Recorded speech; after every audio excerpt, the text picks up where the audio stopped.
Kasalukuyang nagtatrabaho bilang call center agent si Farah. BS Tourism talaga ang kanyang tinapos. Ngunit sadyang nahirapan lang siyang mag-apply ng trabaho ayon sa kanyang natapos. Lalo pa at wala siyang bigating backer. Beauty and brain naman sana si Farah. Ngunit talagang hindi sapat iyon para kaagad na matanggap. Kaya naman, nauwi si Farah sa pagiging call center agent. Panggabi ang naging schedule niya sa loob ng higit 2 taon sa kumpanya. Nagustuhan na rin naman niya ang laging night shift dahil bukod sa mas malaki ang sinasahod, malaya pa siyang makakagala sa umaga. Kung kaya, hindi talaga maiwasan na minsan nakakaramdam siya ng pagkaantok sa oras ng trabaho. Nitong mga nakarang araw, laging sumasakit ang ulo ni Farah. Pero hindi na nga lang niya pinapansin iyon. Tuloy pa rin ang daily routine niya hanggang sa nakaramdam na siya ng pagkahilo dahil sa tuloy-tuloy na pagsakit ng kanyang ulo. Nasusuka siya na ewan na kahit uminom pa siya ng pain reliever, naroon pa rin ang sakit. Nayanig si Farah. Halos tumigil ang paghinga niya nang makuha ang medical test result. Hindi siya nakakilos. Nanginginig ang buong katawan niya. Ni isang salita, hindi niya magawang bumigkas. I am dying, Doc? Nauutal niyang tanong matapos makakuha ng malalim na hininga. Hindi maaari. Protesta niya. Yes, Miss Espirito. Malinaw lumabas sa resulta. Paninigurado pa ng doktor. At ang masakla pa, 3 buwan na lang daw ang kanyang itatagal. Paano na? Napakarami niya pang plano sa buhay. Niwala pa nga siyang natupad ni isa sa kanyang mga pangarap.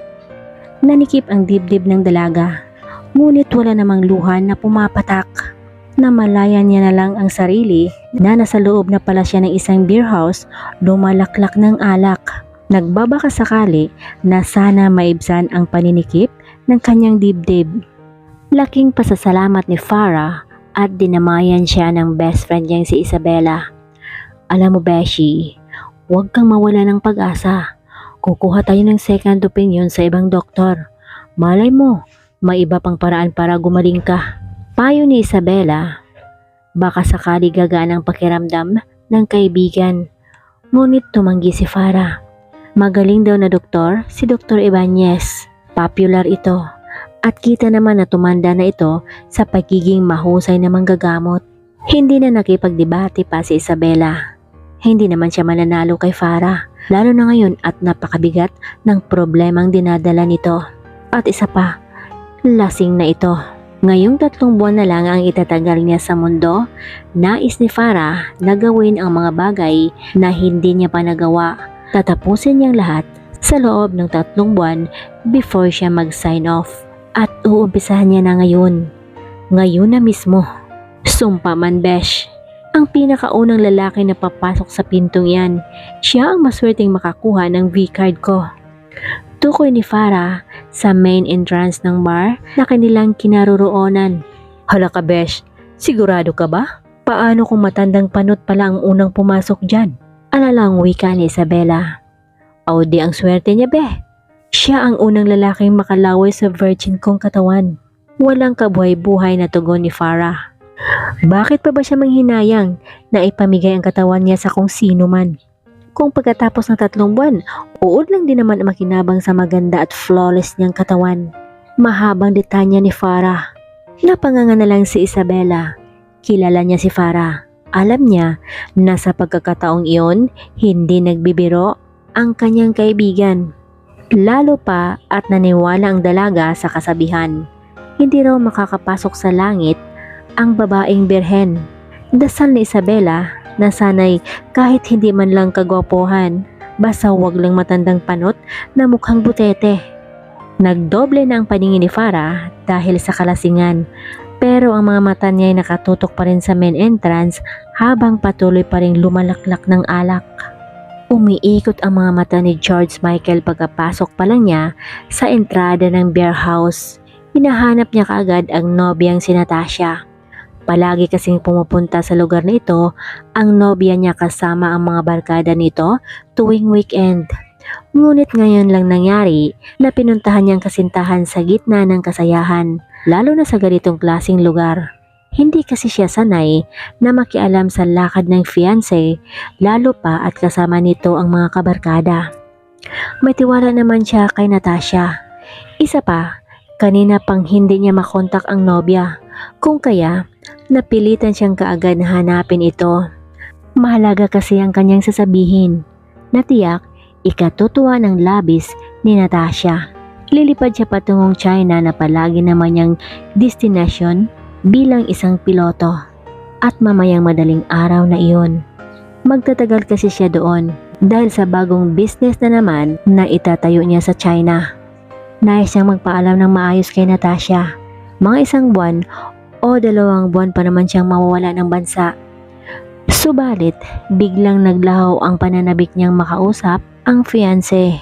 Sakto lumandas ang mga mata niya sa 2 nilalang na magkahinang ang mga labi. Ni walang bakas ng pagkahiya ang makikita sa mukha ng babae, na tila ba proud na proud pa ito na ipinangalandakan ang tamis ng pagmamahalan nila sa isa't isa. Si Natasha lang naman ang babaeng iyon. Ngayon lang napag-alaman ni George na ganito pala ang ginagawa ng nobya sa tuwing umaalis ito kasama ang mga kaibigan kuno. Puno ng pagtitimpi niyang ani. Nais niya na lang na makalayo sa lugar na iyon at baka hindi pa niya mapigil ang kanyang sarili at makagawa pa siya ng masama sa dalawa. Plano pa naman sana ng binata na alukin ng kasal ang nobya pagka-uwi niya galing China. Napaatras ng ilang hakbang si George. Taglay ang hindi maipentang aura. Kailangan niya ng humakbang patalikod bago pa niya maisipang sugurin ang dalawa. Saka na sila magtutuos ni Natasha pagkabalik niya. Wait! Hablot ng isang babaeng hindi niya kilala. I'll go with you. Diretsahang wika ng babae na parabang ang tagal na nilang magkakakilala. Namilog ang mga mata ng binata habang nakatitig sa namumungay na mga mata ng dalaga. Obvious na lasing nga ito. Pilit niyang itinatanggal ang mga braso ng dalaga na mahigpit na nakapulupot sa kanyang bewang. Hey, miss, let go of me. Madiin na pagkasabi ng binata. Samantalang si Farah na may pilit pa rin inabot ang namumulang labi ng binata para halikan. Hindi siya makakapayag na mabigo siya sa pinakaunang misyon niya sa buhay sa gabing iyon. Sasama ako sa iyo kahit saan.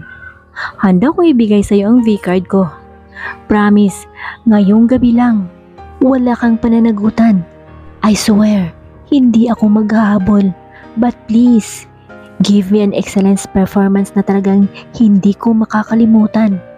Madamdamin at puno ng pagnanasang pakiusap ng dalaga na naghatid sa binata ng kilabot at kakaibang init sa katawan na hindi pa niya naramdaman sa tuwing nilalambing siya ni Natasha.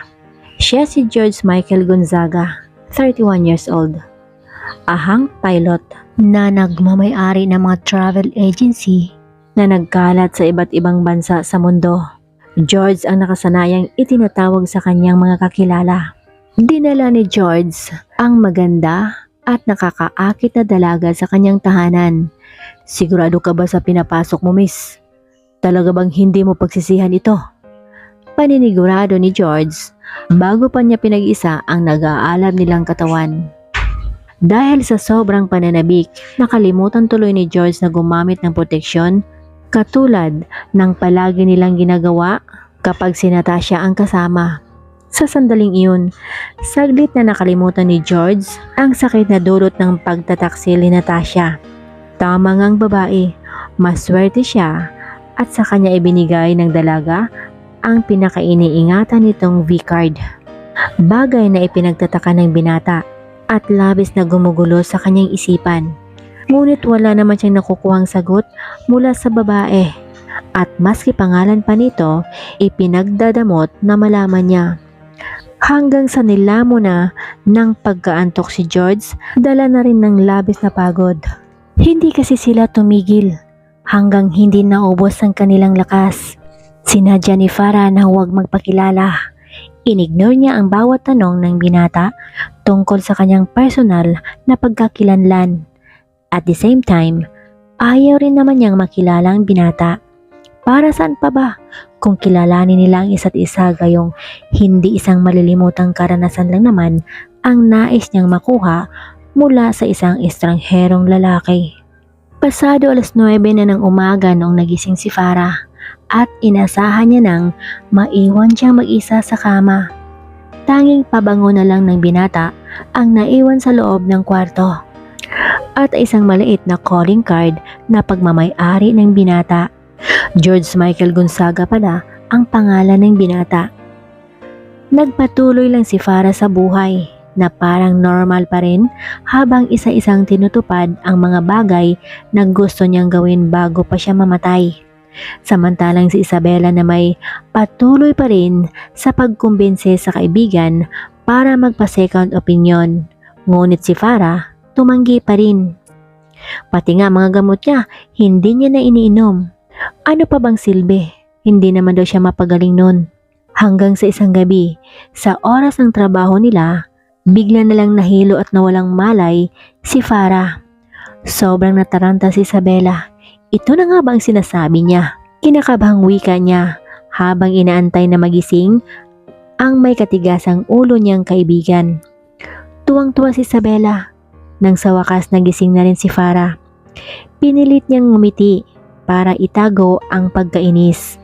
Gusto niya mang pagsabihan ng kaibigan, ngunit ayaw niya namang madagdagan pa ang bigat na dinadala nito. Saktong dumating naman ang doktor na sumuri sa kanya. Dala ang resulta. Biglang napatakip ng mukha si Farah habang si Isabela na may napaawang ang bibig. Matapos masayang ibinalita ng doktor ang pagdadalang tao niya. Hindi maari. Bulalas ni Farah. Paano na? 2 buwan na lang ang taning niya. Walang pag-alinlangan niyang bulala sa doktor. Doon na napilitang muling magpa-check up si Farah para mas makasigurado, payo ng doktor.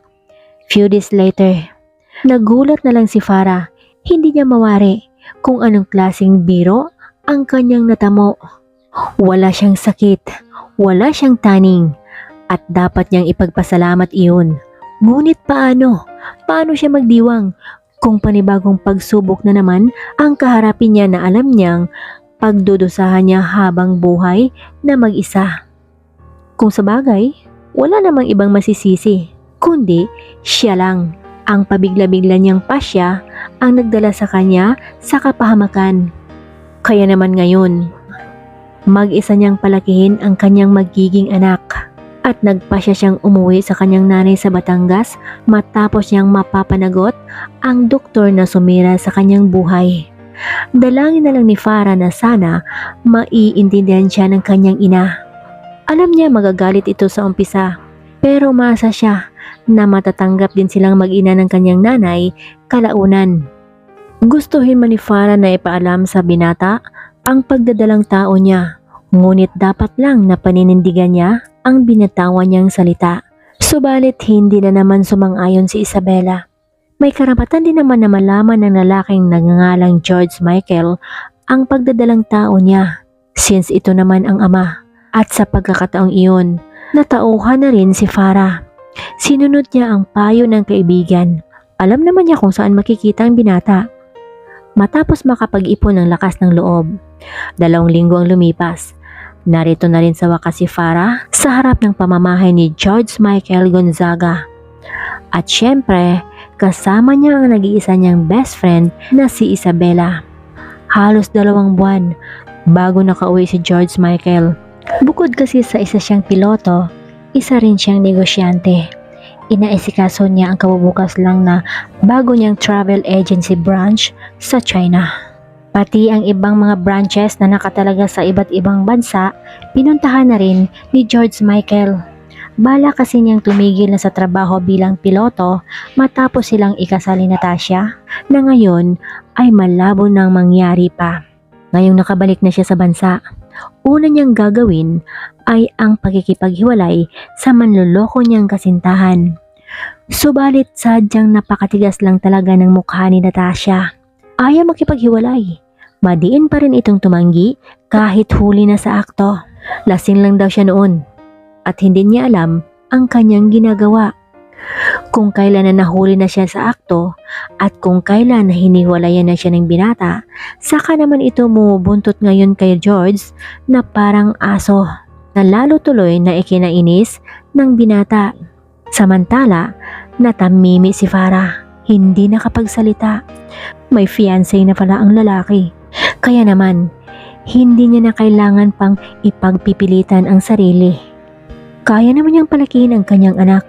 Isang malaking pagkakamali lang ang pasya niyang ito. Kaagad niyang hinila si Isabela palayo. Baka mamaya may masabi pa itong hindi dapat. Lalo na nung nag-upisa ng magtaray ang babaeng nagpakilalang fiancé daw ni George Michael.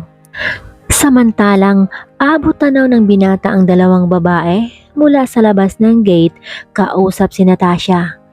Biglang lumakas ang tibok ng puso niya nang mamukhaan ang isa sa dalawang babae. Yun ang misteryosong babae na inuwi niya almost 2 months ago. Biglang napaisip ang binata. Anong dahilan? Bakit biglang narito ang babaeng ito ngayon? Hindi niya na naabutan ang dalawa. Si Natasha na may muli na namang gumawa ng kasinungalingan. Napadaan lang daw ang dalawang babaeng yun. Ang babaeng ito, namumuro na talaga sa kanya. Sanay na talagang pinapaikot lang siya nang galaitin niyang wika. Samantalang natitiyak ni George, hindi maaaring naligaw lang ang mga iyon. Naitulak tuloy niya si Natasha nang hindi sinasadya. Umarang-harang kasi sa dinadaanan niya. Halatang nais siyang pigilan. Nagmamadali siyang sumakay sa kanyang kotse para sundan ang taksing sinakyan ng dalawa. Dumiretso ang magkaibigan sa klinik para magreklamo sa doktor na nagbigay ng maling resulta sa kanyang medical test. Nais ni Farah na magsampa ng kaso para sa kapababayaan ng doktor. Abot-abot naman ang paghingi ng tawad ng doktor. Nakiusap itong wag na siyang sampahan ng kaso ni Farah. Matanda na daw siya at huling taon na daw niya ito. Kailangan niya nang magpahinga at tumatanda na rin siya. Nakahanda naman daw itong magbayad sa perwesyong nagawa niya sa dalaga. Naantig naman ang malambot na puso ni Farah. Samantalang si Isabela ay nakikinig na lang sa isang tabi. Na hindi nila inasahang naroon din pala si George Michael. Tahimik lang ding nakikinig. Ngayon, naintindihan na rin ni George Michael kung bakit naging ganun na lang kadesperada ang dalaga noon. Nagulat si Farah sa biglang pagsulpot ni George Michael. Ano ang ginagawa ng lalaking ito dito? Hindi na nagpaligoy-ligoy pa si George Michael. Dinala niya ang dalaga sa isang tahimik na lugar kung saan malaya silang makapag-usap. Habang si Isabela na may tuwang-tuwang binigyan ng pagkakataon ang dalawa para magsulo. Hindi kaagad nakasagot si Farah. Paano niya ba masasagot na yes, I will marry you kung ngayon lang sila formal na nagkausap? Pero naninigurado si George na tapat ang hangarin niyang pakasalan ang dalaga. Hindi dahil sa buntis na ito, kundi dahil sa iyon ang sinisigaw ng kanyang puso. Hindi basihan ang tagal ng relasyon para masiguradong kayo na talaga forever. Ang mahalagay magkasundo ang dalawang puso no matter kung gaano man kaiksi ang kanilang pinagsamahan bago pa sila lumagay sa tahimik na buhay.